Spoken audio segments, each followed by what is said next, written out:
Good afternoon, everybody. Keith Engle here for TGI Sports Talks MLB update. How's everybody doing today? Hope you're having a great week. As July, we've had a heat wave here in upstate New York, high 90s. Heat index is well over 100. And certainly, I think we had one day might have hit 100. Here locally, but depends on where you are. It's been 98, 99, 100. Heat indexes up to 105. Little thunderstorm coming right now, so hopefully we don't lose power. We got a generator that'll kick in, but if the internet goes, we'll go. So hopefully that doesn't happen. Welcome everybody watching today on TGI Sports Talks Facebook page. Our YouTube page, our X page, or Twitter, whatever you'd like to call it. And also, we're live on Roku on the National Streaming Sports Network. I think you still have to look for Northeast Streaming Sports to download that channel, but do that. It's free, and lots of great content there. And we're also live on Let's Talk Sports YouTube channel today. Want to say thumbs up, DDH. You want to give a quick shout out to Ralph Williams at RW Media.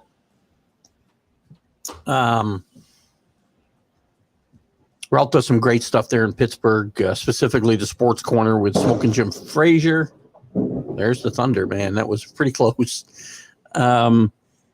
With Smoking Jim Frazier every Tuesday at 4 to 6 p.m. Eastern. And he does a lot of other great stuff, all on Facebook, YouTube, and then there's a local Pittsburgh TV channel that he's on as well. And a quick thank you to my guest this morning on 101 with Keith Engle, Jim Sundberg, former Texas Ranger catcher, six consecutive Gold Gloves, came up as a 22-year-old, spent one season, played less than 100 games here in Pittsfield, only not even an hour away, I don't believe, from us. Maybe an hour from here, but my old stomping ground's not even an hour.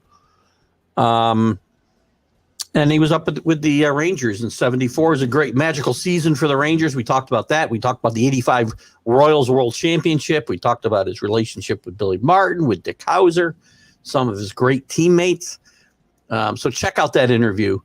We had a lot of fun. And by the way, you know, I talk a lot about the Baseball Hall of Fame. And if we're going to have guys in for defensive, basically, purposes, which guys like Bill Mazeroski are, Luis Aparicio, et cetera. We can probably find another dozen, at least half a dozen examples. Jim Sundberg maybe could be considered a Hall of Famer. And he mentioned today that he was told at one time that he was in the top 2%. Top 1% make the Hall of Fame. He's in the top 2%. Which is pretty good. He's happy with that result, but you know, he's a Hall of Fame person, I can tell you as well. Does a lot of motivational speaking. He's got a couple of great books I'd love you to check out on Amazon. If you're a sports parent, maybe you're a little older like me, it's not going to be as relevant, but if you're a young guy, young woman, check this out. How to Win at Sports Parenting. Navigating your parenting role, and the second one is How to Win at Sports Parenting, maximizing the sports experience for you and your child. Listen, these are great books. I can tell by looking at some of the reviews. Some of you need these. Some of you need to read these books. I've seen you in action. You need to read these books. So anyway, welcome to everybody here today. We got a couple good afternoons. We're going to get in today. We'll get into the standings. We might have less talk. I don't know where we're going to go yet. We're going to talk about Willie Mays, the great Willie Mays. To me, he was the greatest living ball player, and he's either first or second all time. I say Babe Ruth always is the most important player, and Jackie Robinson and Babe Ruth are the most important players in Major League Baseball history. And maybe in sports history, quite frankly. But if we're just looking at play in the field, Willie's no worse than two. It's either Babe and Willie or Willie and Babe. Willie Mays was the best all-around baseball player I ever saw, and I never got to see him play in his prime. I started to see him in, say, 68, where he was still a good ball player, don't get me wrong. But I didn't get to see his best. Listen, Willie Mays, we'll get to some hellos here in a second. 24, I think, consecutive All-Star games. 2 MVPs. Top 5. What did I write down here? I can't read it. 8 other times in the top 5. He's that close to winning 10 MVPs when you think about it. And by the way, I got to say this too. You know me, I'm a big Yankee fan. I'm a huge Derek Jeter fan. I read an article this week that supposedly Derek's a little peeved that he didn't get a unanimous vote to the Hall of Fame, and Mo Rivera did. God bless Mo Rivera. But if Willie Mays is only going to get 94.7% of the vote, everybody else needs to shut up. Everybody. Just say it. Anyway, we're going to get into that. Your thoughts of Willie Mays? We'll look at some of his career. And it's interesting that he passed away this week when they were playing a tribute basically to the Negro Leagues at Rick. Was it Rick? I don't want to say this wrong. Somehow I got away from my page here, so I have this correct because I want to get into some takeaways from this as well. They're playing at Rickwood. I knew I had in my head. I was going to say Rickwood Field at Alabama, like 2 miles from where Willie Mays was born. He played here for when he was a junior in high school, and he played in the Negro Leagues for several years before he came to the Major League Baseball. So just an important, and it's the contrast here, not the contrast, I don't know, the simpatico of honoring the Negro Leagues, and we're going to get into that game a little bit too. And Willie Mays passing. One of the reasons this was played here is because he played his Negro League ball here. He had made it clear he wasn't going to be able to make it to the game a few months ago, or maybe not even that long ago. But he passed away Tuesday night, and I know that when word was announced in Rickwood Field, the murmur went through the crowd, and before you knew it, there was a standing ovation for Willie. And we can talk a little bit about that. And we can talk a little bit about the game. I think this, all the games the major leagues play, special games, right? The Field of Dreams game, the Little League World Series tie-in where they built a field to play there. This is the most important one, and I think they should continue to do this and honor the Negro League players. You know how I feel. I'm not really a big fan of them. Of them, for lack of a better word, good grief. Integrate. I can't say all of a sudden. What is going on? Oh my God. Anyway, incorporating the Negro League games or stats into the Major League Baseball record books, just because they can't be verified and whatnot. It's no shot at the great players that played there. But there's a lot of reasons I think they should be included.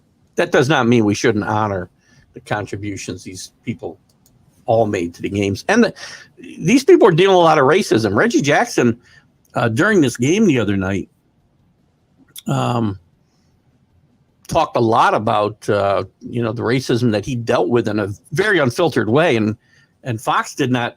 They didn't edit him at all. And it's really sad what went on there. JB, good afternoon. Great job taking 2 out of 3 from the Yankees and really spanking us yesterday. Half a game out of first place now. Good job. Good afternoon to Dave Guyette. How you doing today? Yeah, we're not far from Schenectady. Actually, I can get into Schenectady in about a half an hour probably. Not even. Actually, I can probably get there in about 20 minutes, depending on traffic. So not too far. I'll bet I might already know the bakery. Throw it out there, JB. There's Drew. Good afternoon, Drew. We had a good time. We had some technical glitches early on. Jim couldn't get logged in on his computer, so he did it through his phone. And then we had a couple of audio issues early on, but you get through that. I think we went for an hour and a half, I think almost, hour and 20 minutes. And after the first few minutes, we kind of cleared that up. It's funny, Drew. Some of it was what the problems you and I have had in the past, and as I worked to get it cleared up, then he couldn't hear me.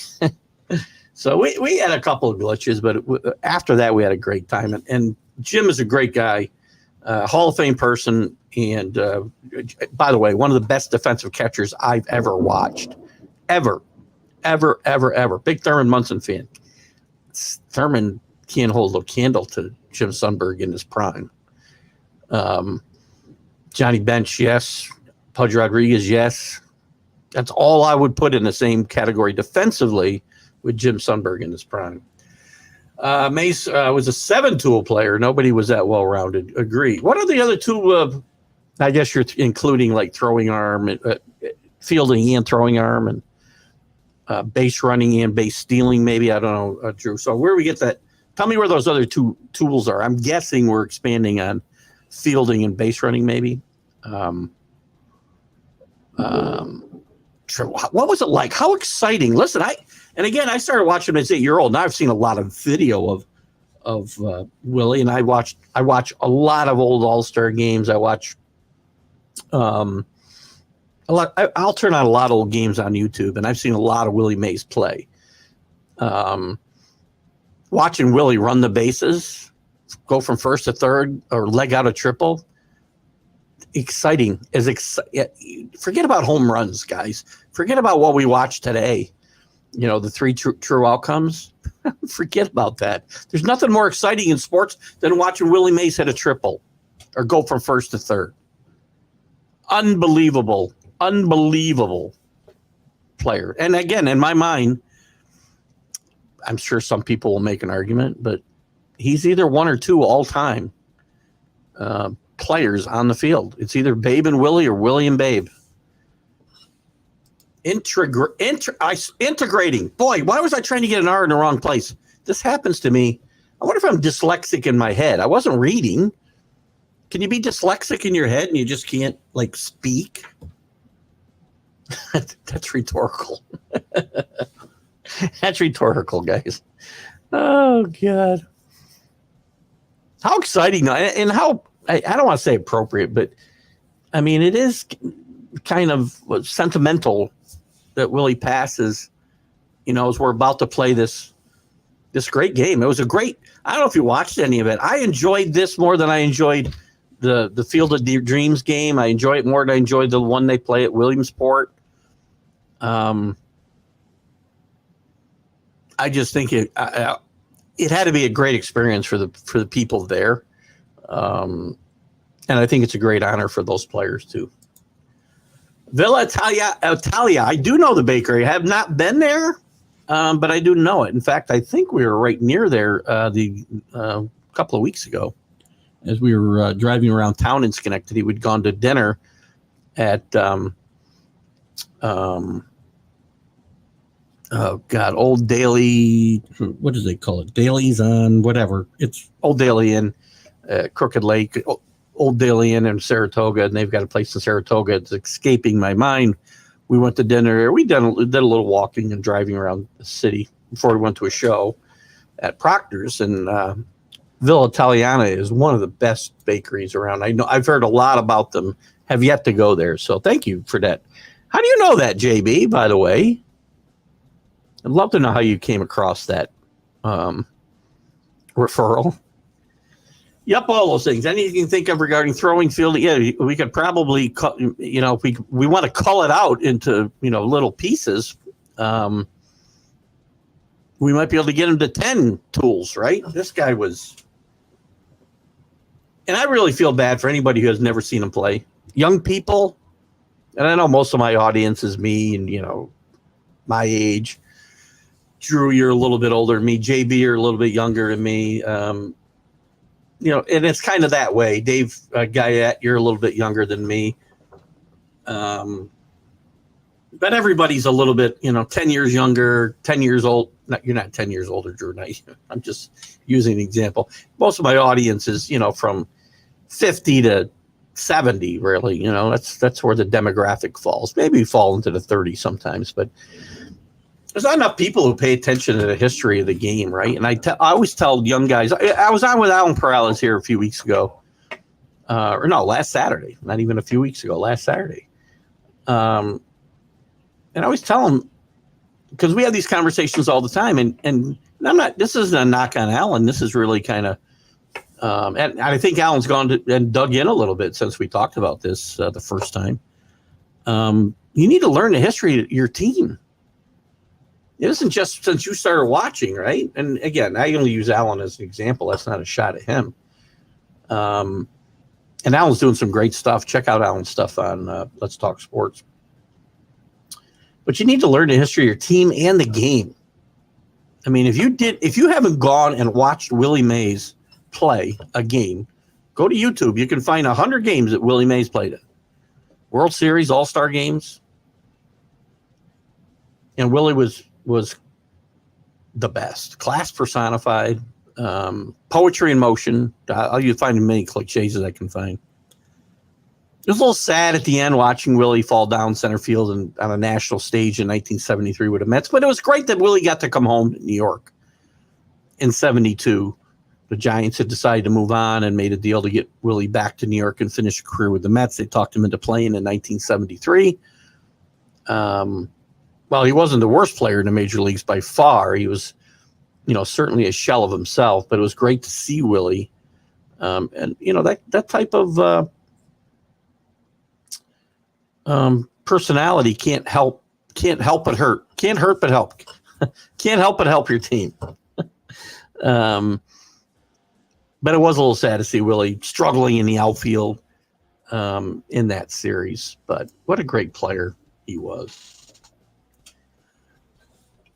Yeah, it was. It wasn't just 2 days before, Drew. It's funny. I had the sense that it was a little bit longer.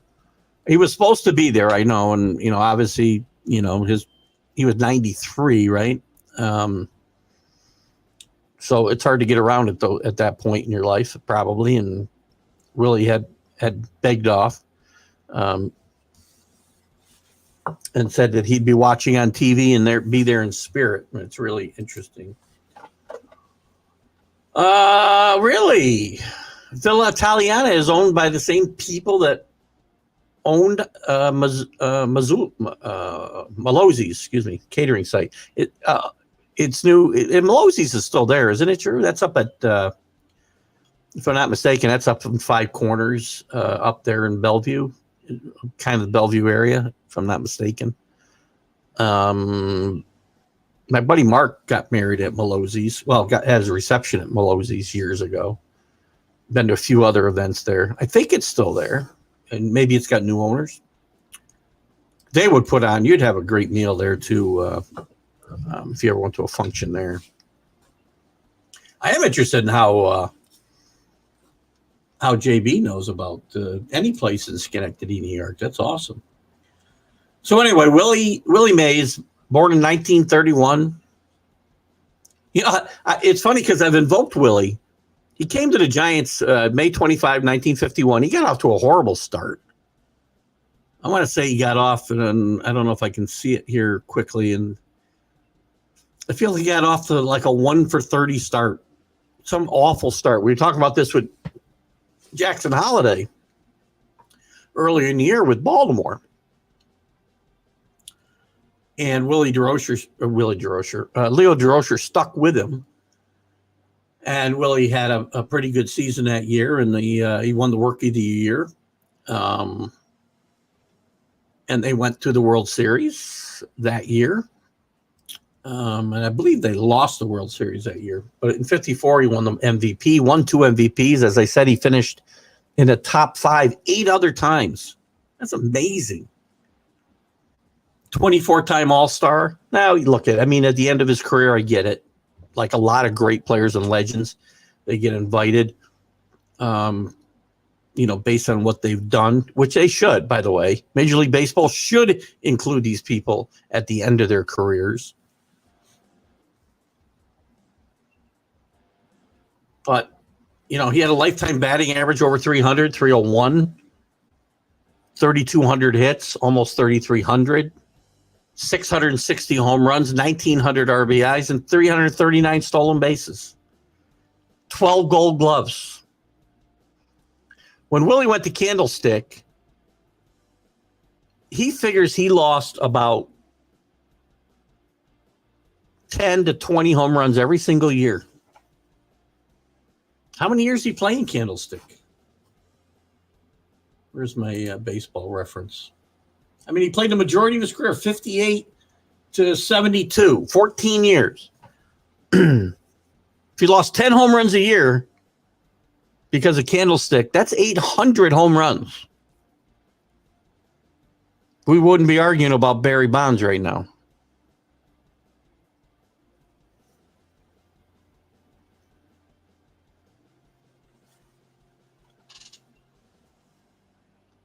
And through most of the 60s, you know, it was Willie Mays who was the talk about breaking Babe Ruth's record.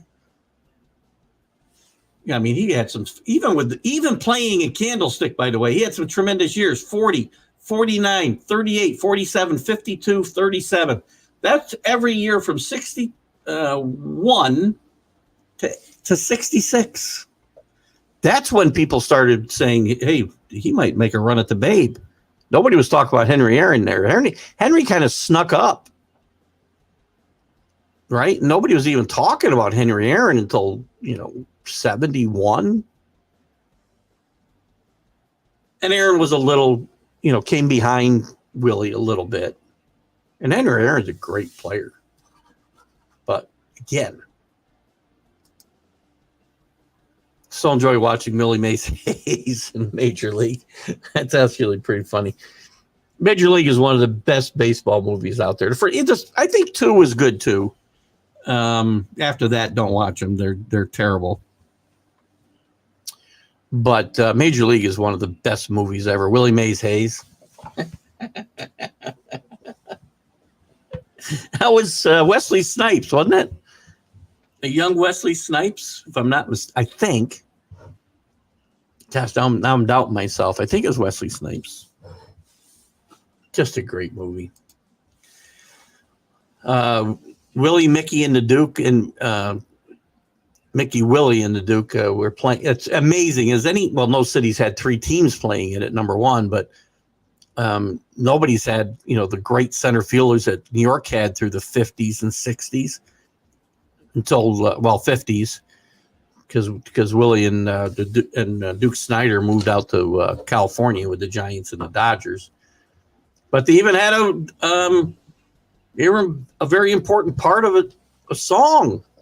Willie, Mickey, and the Duke. What was the name of that song? Gosh, what's the song? Now I got to find it. Willie. Well, by the way, I just heard thunder crashing again, and then I heard something else crash, which is my granddaughter upstairs. So I got to know what song that's from now. I remember Talking Baseball. That's it.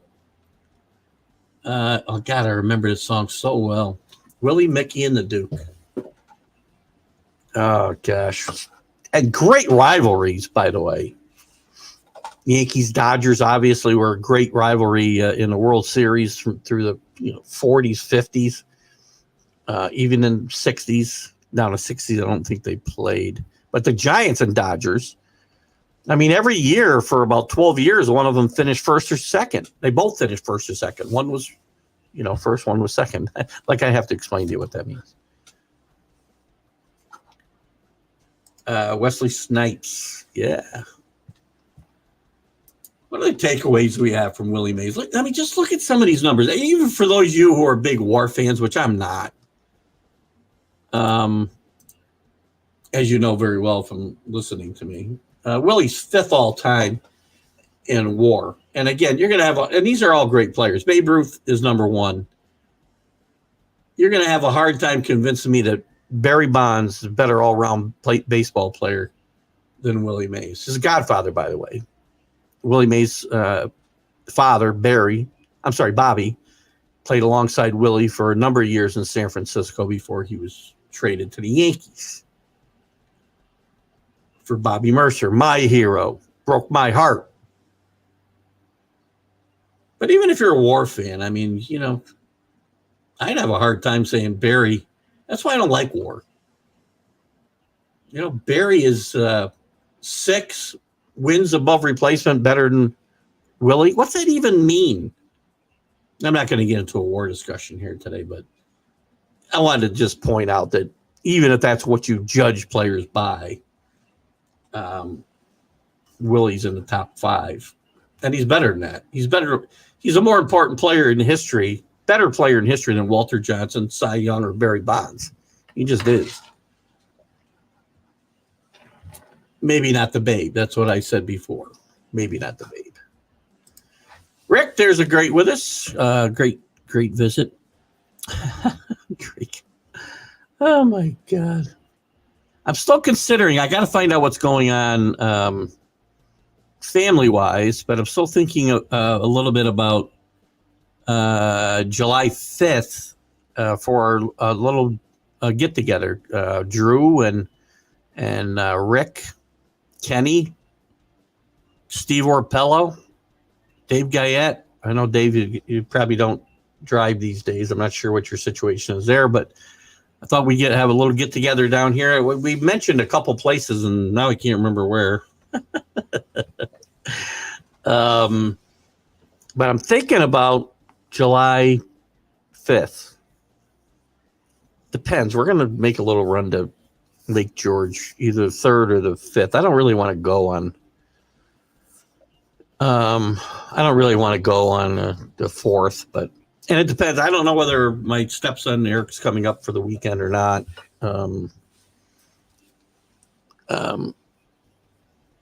So I was going to be free the 5th, so I'm not sure that I am now, but I still want to try to figure that out.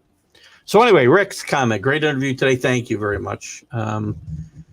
Your parents never pushed us or were crazy at our games. I like to think I was the same. Never seen you at one of your kids' games, Rick, and I'm sure that you were fine. Listen, it's fine to be a zealous fan, right? But there are so many people. I mean, just go look at YouTube videos of umpires who have to walk off the field because of unruly fans. And all the parents that were at my games growing up were all, again, some of them were very boisterous, and they would get on players, umpires. I had parents get on me when I made an error. Not mine, other people's. I remember playing a game in Little Falls. And it was a big deal for us because we're playing under the lights. And that was a big deal in high school in Perth. And I had a horrible game, man. I lost the ball in the lights. And Tinker Ryan, God rest his soul. I love Tinker. Great guy. Yeah, just yelled, get him out of there. But anyway, I've seen some of you younger parents. You guys probably aren't watching my show. My guess is, if you are, get these books because you need them. And Jim was a great player too. JB, baseball's like no other sport. You can get lost in stats and legends for hours. I mean, the baseball reference, I grew up with the baseball reference in book form. I've still got it. I've still got an edition here from, I don't know, 1995 or something. Now it's online. I don't need books. It's the best thing ever. Now, they have gotten a little bit too much into analytics for me, but fine. I can ignore them. I just pretend those columns aren't there.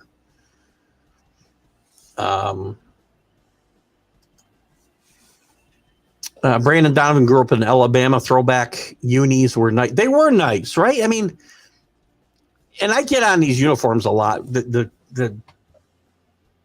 Rich Edwards laughed. I got together with my buddy Rich last Friday. He popped in the show long enough when I was talking about the clown outfits that they wear for these City Connect things and some of the things they wear at All-Star games. These had some class. I thought they were nice. Throwback uniforms. I mean, they were different than what you're used to seeing, but they did it in a tasteful way to honor the Negro League. So I thought it was very well done. I thought the whole thing was very well done. They had I read an article this morning, and I do want to get into these takeaways from this a little bit. There was over 2,000 people that were involved in logistics of putting this together. There was only 8,000 people at the game. It's a really cool. It was just a really cool event. And again, the impact of Willie passing away just before it is just, too much. It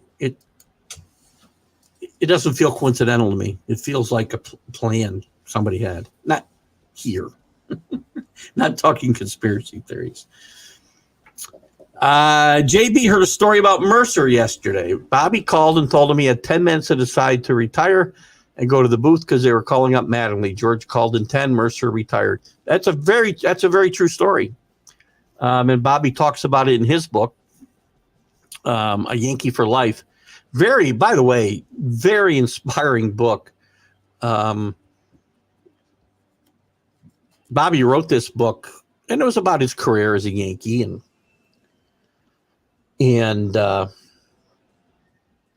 it was mostly a baseball book, but it was also a book about his battle, because at the time he wrote the book, he was battling brain cancer and had appeared to beat it.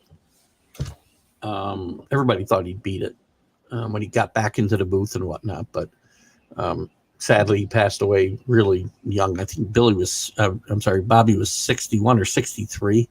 I'm still trying to get Kay, his widow, on. She and I chat on Facebook from time to time, and I sent her a really nice note when Bobby passed, but years later. I don't think Facebook was a thing yet. Maybe it was, but it wasn't that long after. Yeah, it had to have been. That was 2004-ish. But that's a very true story. They needed a roster spot for Don Mattingly, I want to say in 1983. And Bobby went right to the booth. Bobby was my guy. Bobby was basically in my living room from the time I was, except for the 2 years, 3.5 years, I guess, he spent away from the team. Maybe it was 4, 3.5 or 4. When he was traded away, he was in my living room every night, either on the field or in the booth. And that was very hard. That was very hard for me. Bobby also, another George story with Bobby, he promised him about a week before he was traded, he would never be traded. Week later, Gay Paul called him on the phone, told him he was on his way to San Francisco. He'd been traded for Bobby Bonds. So anyway, a couple of things. Takeaways from that game at honoring the Negro Leagues. We talked about the impact of Willie had. Honoring these Negro Leagues should not be a one-time occurrence. I do think this is something they should play, if not yearly, then at least every other year or something. This is more important than honoring a movie. Far more important than that. It's even more important than kind of honoring Little League Baseball World Series. This is important. Again, I don't want to see the stats integrated. Thank you, sure. But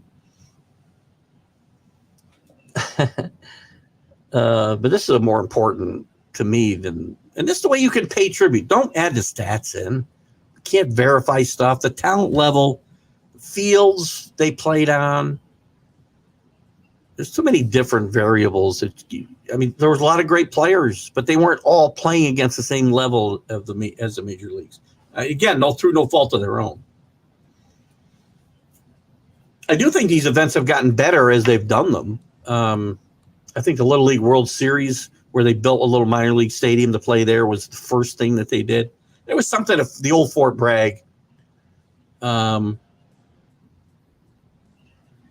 In North Carolina that was played years ago too. I don't remember what that was for. Maybe you guys do. I talked about the logistics, 2,000 people involved for a game with 8,000 people, a little over 8,000 people there. The contrasts were interesting to see this old stadium one of the oldest stadiums, maybe the oldest stadium in the country. I'm not sure. Versus today's facilities, right? Today they've got spacious, air-conditioned locker room versus hot, cramped locker rooms of yesteryear. There was no high-resolution scoreboards and stuff, and it's always kind of cool to see that. They did replace the entire playing surface. They dug it up and replaced the whole thing before they went there. We can't have these guys getting hurt, for sure. There was a lot of stuff there for collectors and history buffs, pennants, posters, books, pins. I'm sure you'll see them for sale on eBay here very shortly. There was actually, in fact, they also had on display Willie Mays' plaque from Cooperstown was on display. Or some of the other things. Even some of the players talked about how special it was to be there, which is kind of cool. I sometimes think the players, I talked about rooting for your team. I sometimes think the players today don't know enough about baseball history. There's some interesting stories about guys who were, wearing number 42 on Jackie Robinson Day and didn't even know why they were doing it.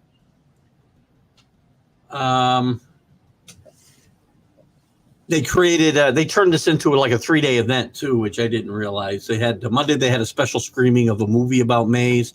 Tuesday they had minor league teams battling it out at Rickwood Stadium wearing Negro League uniforms, and Wednesday had a mural dedication and concerts and a celebrity softball game, all celebrating Juneteenth. And Thursday they had a day-long series of remembrances and fun musical performances. Before and during the game, there was stuff going on. It was a lot of fun. Do I want to see that stuff every day in Major League Baseball? No. And while the announcement of Willie's passing put a little somber note on it, it was still evident that baseball is a fun game, and events like this can rekindle your.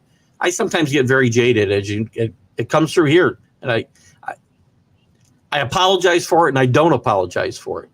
But these types of events can rekindle my passion very quickly for a game that I love.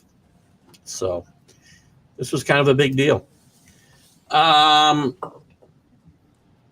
Dave Guyette missed who my next guest. My guest next week is going to be Dennis Rasmussen, Dave, who pitched for the Yankees and the Reds and the Padres. He won 18 games with the Yankees. Where is he? 1986, maybe. Yeah, 1986. He was part of some, teams that weren't as good as other Yankee teams. He won 18, then he won 13. Actually, that year he won 13. He got traded to Cincinnati in the middle of the year. He was part of the Reds until 88. Then he went to the Padres. So he had a long career. Not a storied career, but a very capable professional major league pitcher. Left-handed. Teach your kids to be left-handed. I tell you all the time.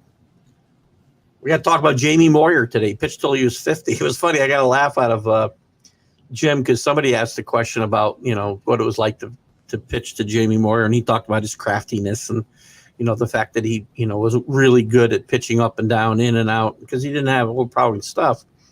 And I said, yeah, that must be a nice reprieve from Nolan Ryan pounding your hand for 8 or 9 innings. Oh, yeah, I'm sorry. I don't mean to be political. It's Fort Liberty now, isn't it, I think, Rick? Yes, we can't. Oh, God. Sorry, I apologize not for my political incorrectness. It will be Fort Bragg to me forever. Don't get me going about erasing our history and, what happens when you ignore your history. Good and bad. Don't get me going, Rick. What else, anyway? Willie, I'm going to look at some more Willie's numbers here. I'm just enamored. I love Willie. 141 triples. Man, 339 stolen bases. Was caught stealing 103 times. So if he was successful, 75% of the time? That's not terrible. How about strikeouts? Willie, by the way, struck out over 100 times, one time in his career. One time. I'll say it again. One time. And he was 40 years old when he did it. So, come on. Guys, make some contact, will you? Man. I talked about on-base percentage, right? 384 is his lifetime on-base percentage. 1, 2, 3, 4.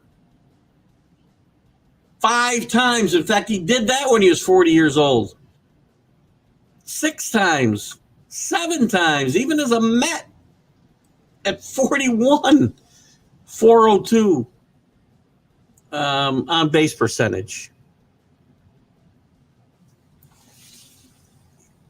Everybody, watch highlights of Willie Mays and you understand the way the game should be played. You'll understand why I get upset watching today's game when I grew up with icons like this who knew how to play the game and could play every aspect of the game. I can't say enough good things about Willie. I can't say enough good things about the game that was played at Rickwood the other night. I think it was a great event. So let's dive into the standings quick. We'll go through the standings and I'll touch on some news with some other teams as we go through the standings. And we'll look at this weekend's games and tonight's matchups. So in the American League East, the Orioles, JV's Orioles. Hold on one second before I go on. I see another. 482. They basically lived on the bases. That's a great. And Barry Bonds did too, by the way. When he was head was the size of my monitor over here. Oh, God. But one great stat. I'll give you one great stat. Another great stat, not including these two guys. And I think I got this number right. Joe DiMaggio hit 369 home runs. And you can fact check me on this. 369 home runs. He he struck out 366 times in his career. That's a season and a half for some of these guys. Maybe 2 seasons, but still. 369 home runs, 366 strikeouts. Somebody fact check me. I got Baseball Reference right in front of me, but I want to get going here on the standings. I might go a few minutes long here. Anyway, the American League East, JB's Orioles have pulled within a half a game after winning the last 2 from the Yankees, 7-3 in their last 10. Some interesting stuff going on the other night. A lot of nonsense, by the way. Judge gets hit in the hand, which, again, I don't think was on purpose. He was upset.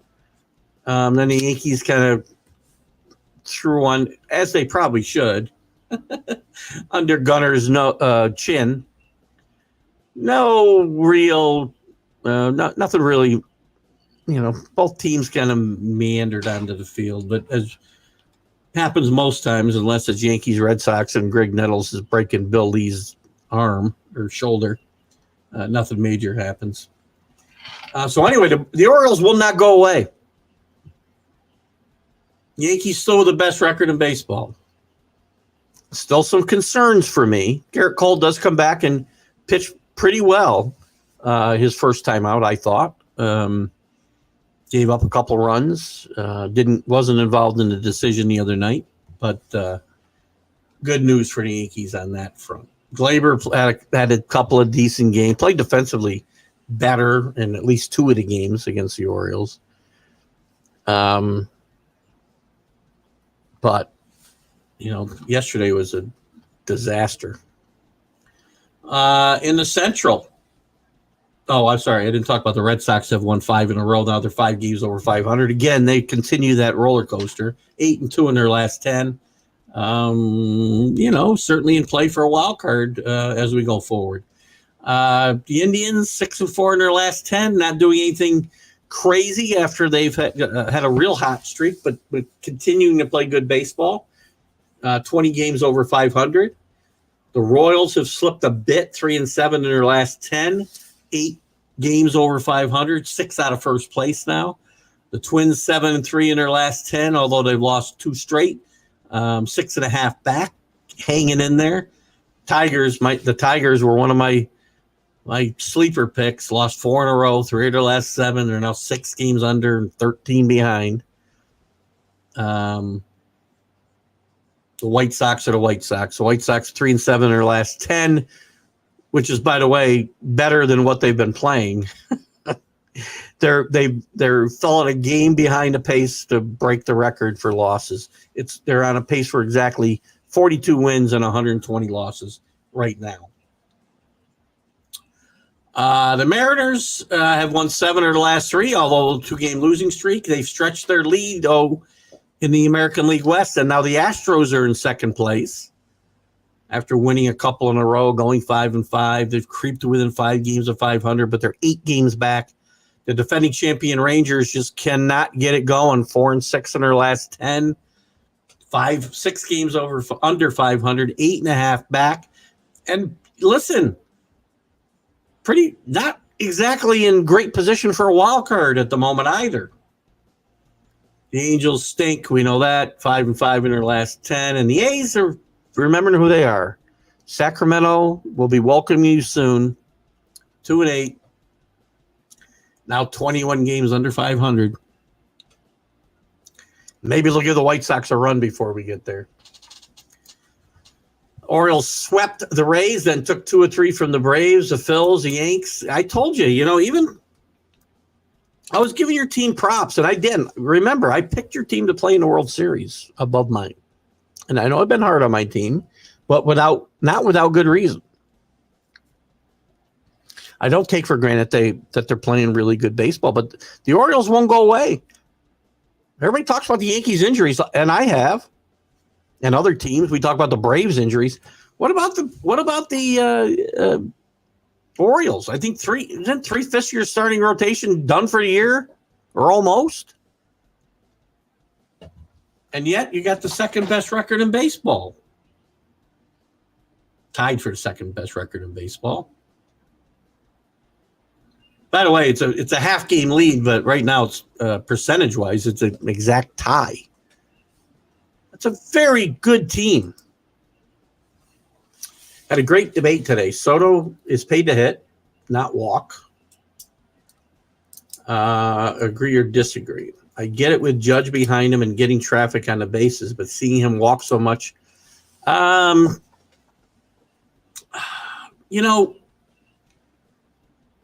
it kind of depends on the situation, right, JB? If there's guys out there in scoring position, I want the guy swinging the bat. If we need base runners behind in the game, it's a 1-run game, well, then, yeah, take your walks. I mean, I'm surprised he's walking as much as he is with Judge behind him anyway. But, yeah, he gets paid to hit. But I'm okay if he's getting on base and it's being productive, he's scoring runs. But, again, with guys in scoring position, I just as soon see him swing away. Without giving away at bats, if you will. I don't need him swinging at bad pitches. I remember, there's been a bunch of guys. I remember Jack Clark when he went to the Padres. I think after he was with the Yankees, he went to the Padres and he played with Tony Gwynn. And he thought Tony Gwynn was a selfish ball player because Tony walked so much. But that was Tony's job, was to get on base. And again, if you're going to hit Soto second, you got to be okay with him walking a little bit too, I think. I mean, if he was hitting third or fourth, I'd have probably a different opinion. And if Judge wasn't behind him, I'm shocked. I can get it early in the year they were walking him because Judge wasn't hitting. And if the guys aren't going to pitch to you, I don't need you really expanding the strike zone too much. but again, it depends on the game situation a little bit. So I guess I'm being a little wishy-washy here. It is a little frustrating to see him walk so much. I'm surprised he is, again, with Judge behind him. The Orioles will not make the World Series. Well, they're going to go out and get a closer. Or it won't be Kimbrel. There you go. Bradish, Means, Wells all had Tommy John surgery, and Kolob. I can't say this guy's name probably either. Bone chips back in September. There you go. And listen, and the team's got the second best record in baseball. So stop crying, Ranger fans, Braves fans. You're not the only ones with injuries. This is a team with tons of injuries and a closer who ought to be closing in Double-A about this point in time. Or just go home. They got to help that bullpen, JB. And again, my World Series pick will stand, but they do need to go out and help that bullpen, especially the back end of it. Or give Cano a shot. I don't know how he's pitching right now, but they've got some talented arms in that bullpen. And there'll be some guys available. I think the Marlins closer will be available. We talked about it last week. I don't think the A's are going to trade their guy. They chin music Gunner, and he went off on the Yanks. I know that. Yeah, that's the way you answer back. I agree 100%. You know, I hate the way the game's played today. I got to get to the National League here, but that we don't. And I talked to Jim Sundberg about that this morning too. You know, used to be you took care of business on the field. Guys don't expect to get thrown at, pitched inside even. I do think they were just trying to get up and in on Judge and jam him, and the ball got away. But you know what? You got to protect your hitters, and Nestor did that. So again, you answer back. The Yankees answered back in the way the Orioles and Gunner should answer back was exactly the way he did. Right? We talked about the famous, I think I've talked about this on the show more than once, the famous Lenny Randle play. I talked with Jim Sundberg about that today too, where he got dusted, similar to what happened to Gunner the other night, and then Billy had him bunt. I didn't know that Billy had him do this. I've seen this video 1,000 times. Randle bunts a ball down the first baseline and just steamrolls, I believe it was Milt Wilcox, just steamrolls him on the way to first base. But Billy had ordered Lenny to do that. I didn't know that before today. He was there for the famous fight with Lenny Randle and Frank Lucchesi too, as well, in spring training. I don't remember the year. I don't think Jim remembered the year either. 76 maybe. Oh God, good stuff though. It was a lot of. I love talking to these guys. I have so much fun. Brett Saberhagen. Talking about the 85 Royals, we've been killing it. We had Greg Pryor on years ago. I had Buddy Biancalana on a couple of weeks ago. I had Jim Sundberg last night, who scored the winning run in Game 6 of that series.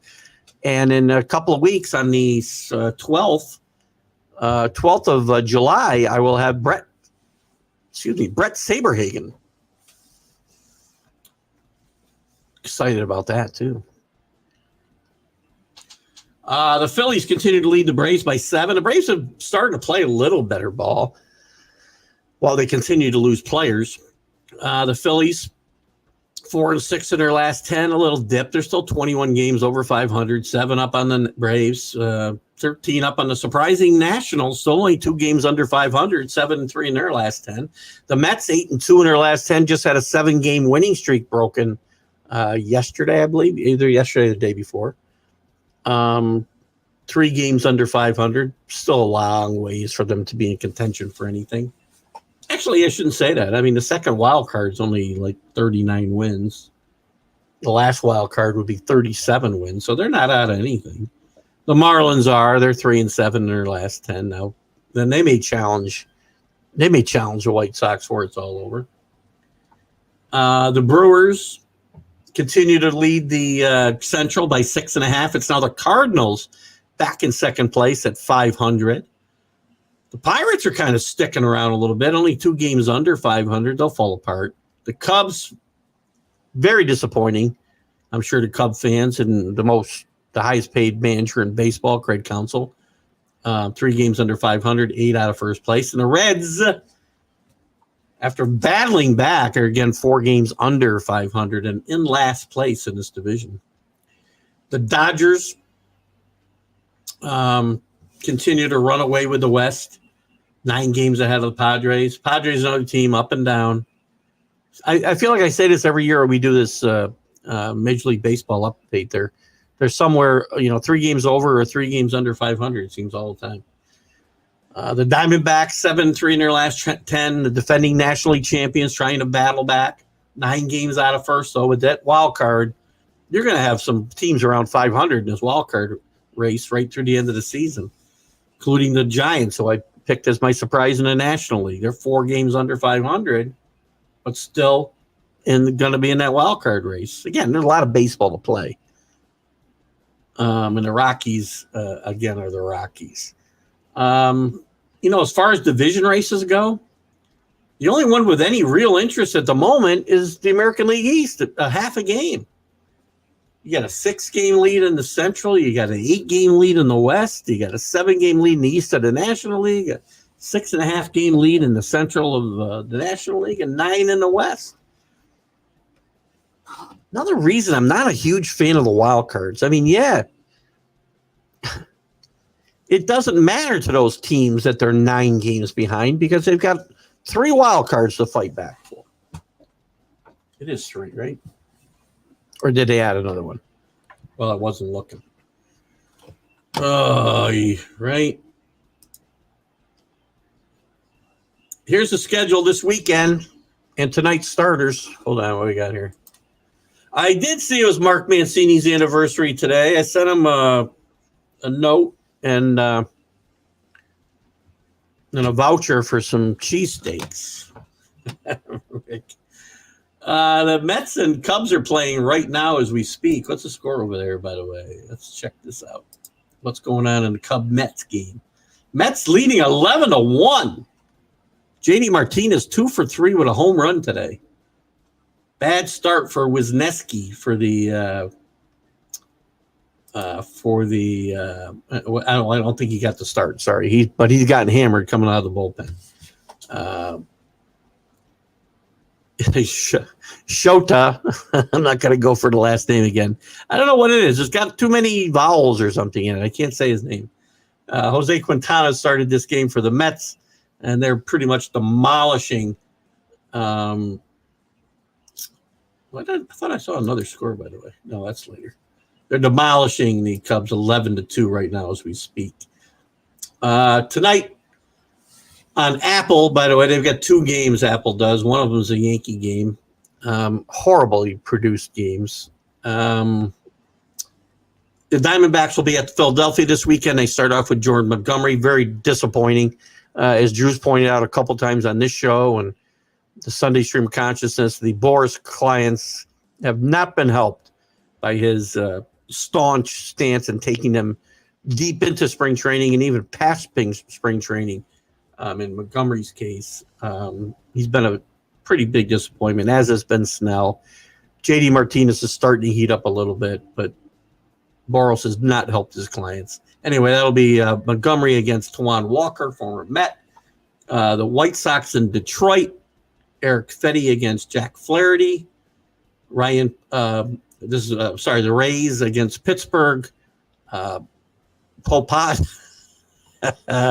Peepote, whatever his name is. Why can't these guys be Smith and Jones? Meldozinski will pitch for Pittsburgh. The Braves and the Yankees, nice series there this weekend. Chris Sale and Carlos Rondon started off. That's on Apple. The Red Sox, hot again. The Cincinnati Reds, cold again. Cutter Crawford against Andrew Abbott. There's a couple of nice baseball names. Andrew Abbott. What a great baseball name. Seattle will be at Miami. George Kirby, Trevor Rogers. The Mariners continue. playing in Miami against a bad Miami team, looking to stretch that lead into double digits this weekend. I love that rotation out there. I really do. I've told Robert, our big Seattle fan, many times I like this lineup a lot. The Blue Jays at the Indians, team formerly known as the Indians anyway. Rodriguez at Carrasco. Carrasco would be a big help here for this Indian team. He's been a big help for this Indian team. The Royals cooling off a little bit at the very cold Texas Rangers. Brady Singer against Evaldi. The Orioles, the red-hot Orioles, are going to Houston. It'll be Grayson Rodriguez against Jake Bloss. Washington will play at Colorado. Hers against Dakota Hudson. The Brewers will go to San Diego. Colin Ray against Dylan Cease. Minnesota will go to Oakland. Chris Paddock against Joey Estes. And the Angels will play the Dodgers in I don't know if it's a freeway series anymore or a parking lot series. Sandoval against Knack. A couple other notes. I said Cole came back. Clayton Kershaw is very close to getting back. He's checked all the boxes, if you will, in his rehab. Another rookie starter goes down in Gasser. Tommy John surgery for him. He got off to a pretty good start this year. Robert Gasser. He came up, I think, the same weekend as the kid from Pittsburgh, whose name's escaping me at the moment, but he's going to have Tommy John surgery, and he'll be sidelined 12 months. Pitched pretty well, 2-0, 2.57 in 5 starts, all wins for the Brewers, so that's a bit of a loss for them. We talked about the Orioles' incredible hitting. Torrey's got hurt yesterday, too. And Judge did come back, actually, after the scare of getting hit the other night. He had a homer, his 27th homer to lead the major leagues. To no avail, obviously, as they lost 17-5 yesterday. And Gleyber Torrey's exited with a right groin injury. Rizzo may be out for 4 to 6 weeks with a fracture in his arm. Anyway, so we'll see what the Yankees are made of here, because this is an interesting stretch. They get Cole back, but they start to lose other bodies that, listen, Rizzo and Torrey's we're not tearing it up anyway. So, and I guess that's all I got. I mean, I wanted to spend most of this hour talking about Willie Mays and the tribute to the Negro Leagues last night, and that's what we did. And I appreciate your guys' input as always. Again, check out the Jim Sundberg interview from this morning. We had lots of fun after a few technical difficulties. We'll be back Sunday with the Stream of Consciousness. The College Football Huddle next Wednesday. We'll start deciding whether we want to go on hiatus or not. And obviously Dennis Rasmussen, as I said, next Friday morning on One-on-One with Keith Engle. Looking forward to it. You guys have a great, great weekend. Stay cool. Stay out of the thunder and lightning here tonight. And we'll see you on Sunday. Have a great night.